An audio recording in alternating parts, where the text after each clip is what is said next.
اور ان کو طالبان اعلیٰ عہدوں پہ متمکن کر رہے ہیں۔ ابھی پچھلے دنوں کسی نے طالبان کے اسی طرح کے ایک دانے کا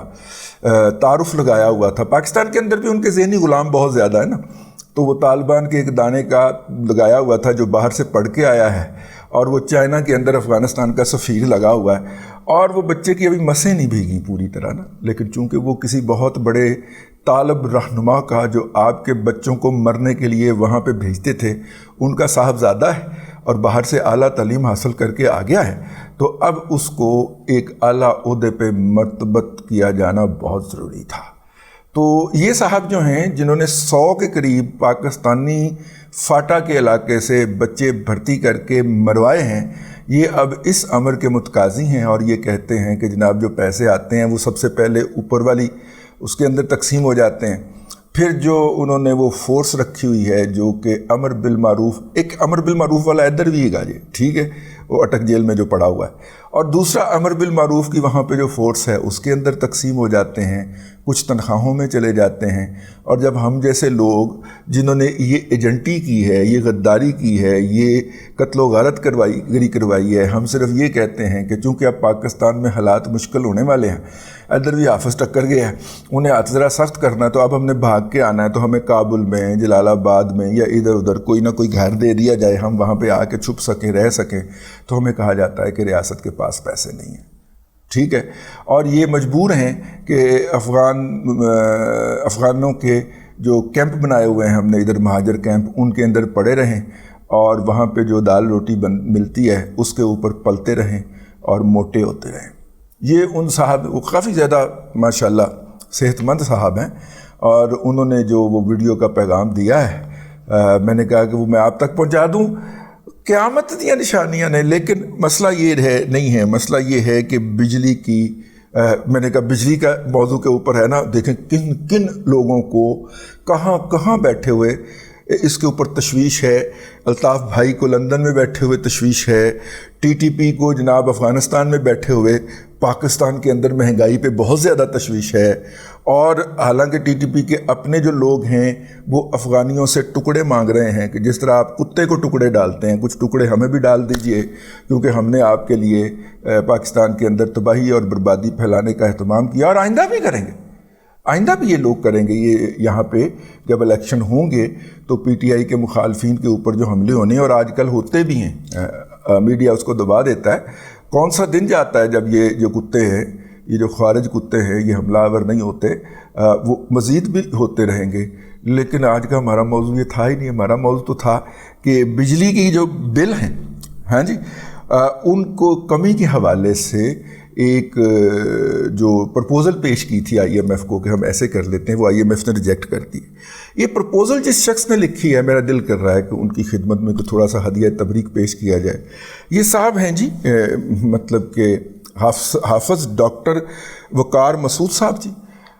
ڈاکٹر وقار مسعود صاحب لیٹرل انٹری ہیں 1996 میں بے نظیر بھٹو صاحبہ نے جو لیٹرل انٹریز کی تھی ان کے تحت یہ نازل ہوئے تھے، سی ایس ایس کوالیفائڈ نہیں ہیں، کیریئر بیوروکریٹ نہیں ہیں تھے، یہ وہاں پہ نازل ہوئے، اور نازل ہو کے انہوں نے جو سودا بیچا تھا اس وقت بے نظیر بھٹو صاحبہ کے دور کے اندر کہ یہ پی ایچ ڈی کر کے آئے تھے امریکہ سے، تو حافظ وقار صاحب جن کو ہم حافظ دکی بھی کہتے ہیں، یہ میرا پیار سے رکھا ہوا نام ہے، حافظ دکی نے وہ ڈرافٹ رقم کیا تھا، اس نے سودا کیا بیچا تھا بے نظیر بھٹو کو کہ آئی ایم ایف کو مجھ سے زیادہ کوئی نہیں جانتا، عمران خان کا ڈائلاگ، آئی ایم ایف کو مجھ سے زیادہ کوئی نہیں جانتا اور میں آئی ایم ایف کو ڈیل کر سکتا ہوں۔ اور مزے کی بات یہ ہے کہ یہ سودا انہوں نے بے نظیر بھٹو کو بیچا، پھر نواز شریف صاحب آئے پھر ان کو بیچا، پھر مشرف صاحب آ گئے پھر اس نے مشرف کو یہ سودا بیچا، اور یہ جناب نمبر 2 رہا ہے اپنے شوکت عزیز کے ساتھ، کبھی یہ چیئرمین ایف بی آر ہو جاتے ہیں اور کبھی یہ فنانس کے سیکٹری یا کامرس کے سیکٹری، مطلب اس لیول کے اوپر یہ صاحب، پھر یہ ریٹائر ہو گئے، ریٹائر ہونے کے بعد پھر ان کو کنسلٹنٹ کے طور پر رکھ لیا گیا اور مختلف ادوار میں رکھا جاتا رہا۔ یہ بس یہ حافظ وقار دکی صاحب جو ہیں یہ کچھ عرصہ کے لیے عمران خان کے بھی کچھ ایڈوائزر یا اسسٹنٹ مقرر ہوئے، اور اب اسٹیبلشمنٹ پھر اس بدرو کو نکال کے چاڑ چوڑ کے چاڑ چام کے دوبارہ اس کو انہوں نے یہاں پہ بھی اس کیئر ٹیکر گورنمنٹ میں بھی لگا دیا. اس حافظ دکی کا ڈرافٹ جو ہے وہ IMF نے ریجیکٹ کر دی اور اس نے کہا ہے کہ جناب یہ تو نہیں ہے, یہ تو مناسب نہیں ہے. اب اس میں سیدھی پرپوزل ہے, جس طرح آپ نے 0% سیل ٹیکس کیا ہوا ہے پیٹرولیم کے اوپر, اس طرح سیل ٹیکس 0 کر دیجیے. ٹھیک ہے, سیل ٹیکس 0 کریں گے تو 17% جمع اس کا جو ملٹی پلائر امپیکٹ آتا ہے وہ ڈال کے تو 23-24% تو بڑے آرام سے ہر بل کے اندر کمی واقع ہو سکتی ہے. لیکن حافظ دکی صاحب نے کہا کہ نہیں, ہم لوگوں کو قومی خزانے سے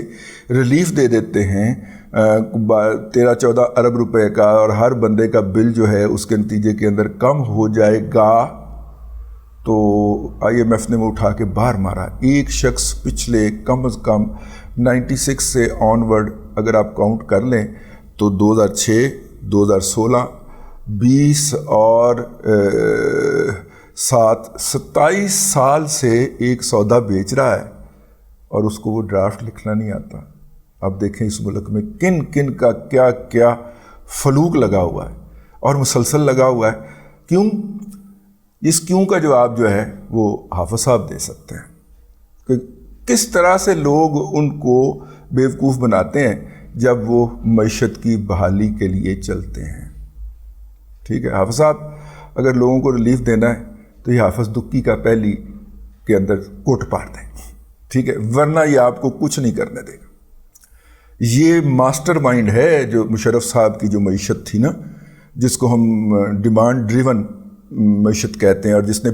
موجودہ بیڑا غرق کی بنیاد اس وقت رکھی گئی تھی,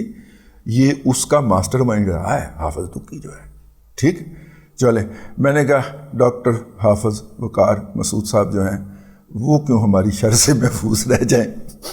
ان کو بھی بے نقاب کرنا بہت ضروری ہے. اب تک کے لیے اتنا ہی. اگلے ولاگ کے اندر حاضری ہوتی ہے. اللہ تبارک و تعالیٰ آپ کو آسانیاں عطا فرمائے اور آسانیاں خلق خدا میں تقسیم کرنے کی توفیق عطا فرمائے.